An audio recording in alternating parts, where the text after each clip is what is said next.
Shalom Alehi, berjumpa lagi dengan saya pada perenungan hari ini, hari Minggu tanggal 23 Juni 2024. Kembali saudara di pagi yang cerah ini, kita mau bersyukur di dalam doa kepada Tuhan Allah kita yang selalu memberkati kita. Dan juga jangan lupa berilah senyuman dan sapaan kepada sesama kita. Kita awali perenungan pagi hari ini dengan tanda kemenangan kita. Dalam nama Bapa dan Putra dan Roh Kudus. Amin. Janganlah takut dan khawatir. Bacaan liturgi hari ini diambil dari Ayub 38 ayat 1 dilanjutkan dengan ayat 8 sampai dengan 11. Bacaan kedua 2 Korintus 5 ayat 14 sampai dengan 17 dan Injil Markus 4 ayat 35 sampai dengan 40.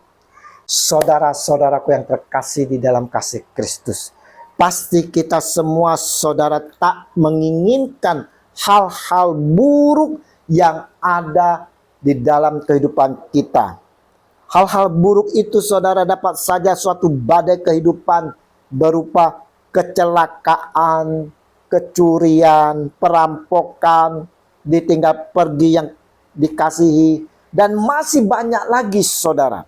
Yang mana semuanya itu akan mendatangkan kekecewaan, keputusasaan, kesedihan, dan kepahitan. Kenapa hal-hal itu dapat terjadi?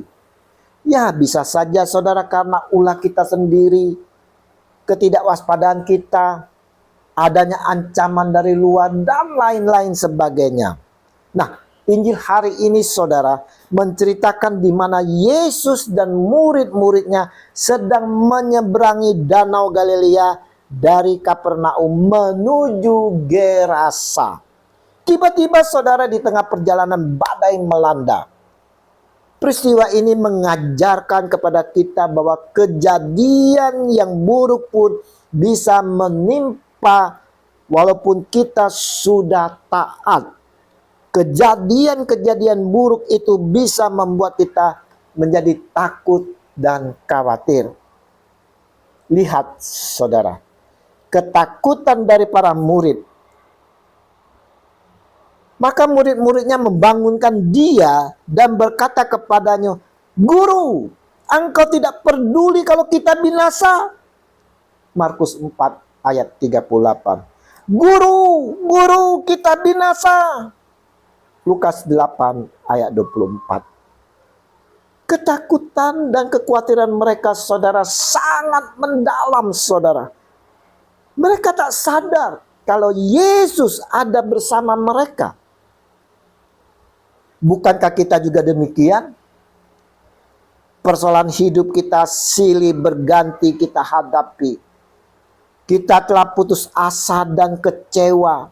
Kita pun berteriak, "Binasalah kita! Di mana Tuhan Yesus? Di mana?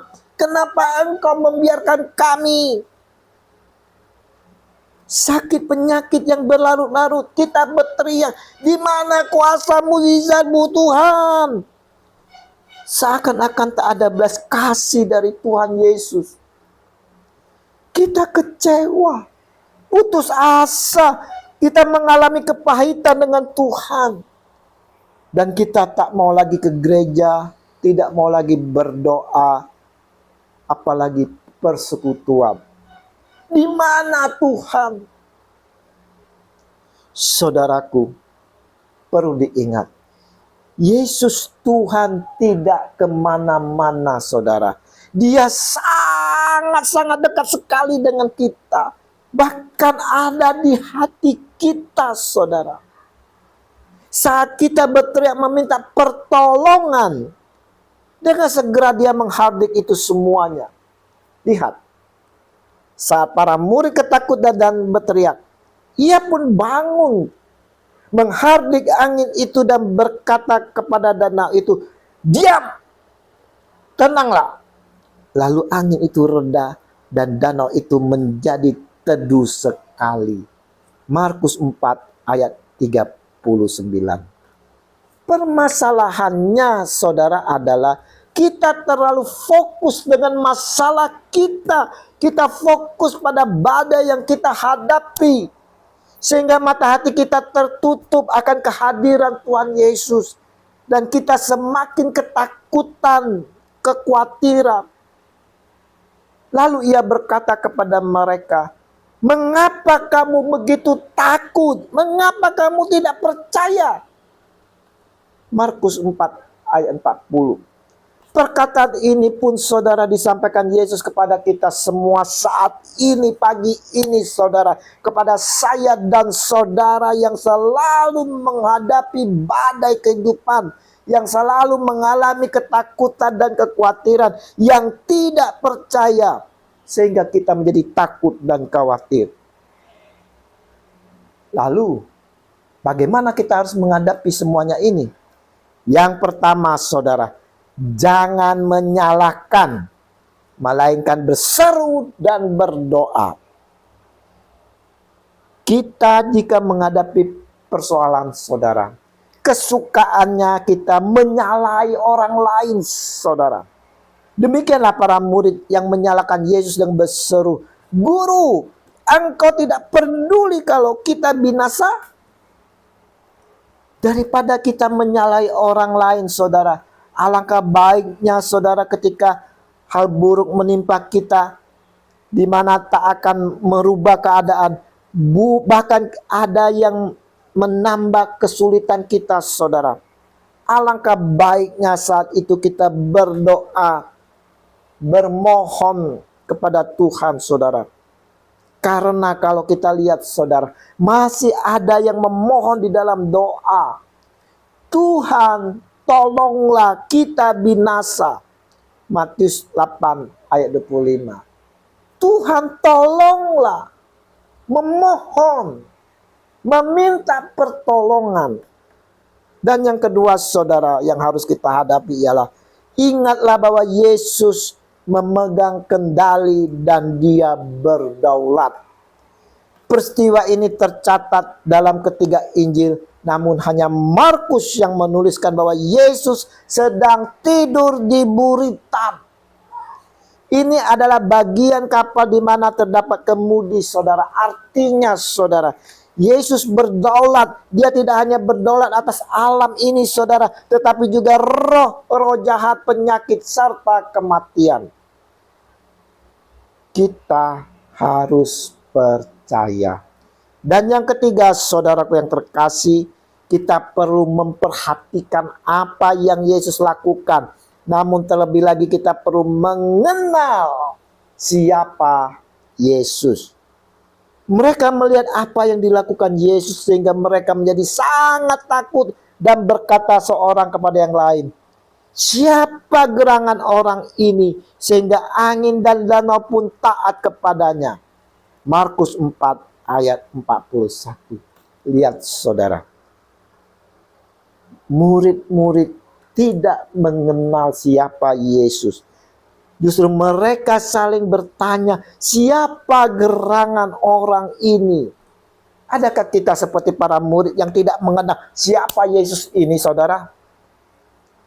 Jika hanya terpaku pada apa yang Yesus lakukan, berarti iman kita hanya berpaku pada kondisi yang ada. Jika ada mukjizat, kita baru merasa iman kita besar. Tetapi jika kita mengenal Yesus dengan benar saudara, maka kita akan tetap tenang di tengah segala situasi. Perenungan pagi ini saudara mau mengajak kita semuanya yang telah percaya akan Dia Yesus Tuhan Sang Juru Selamat. Percayalah dengan penuh iman.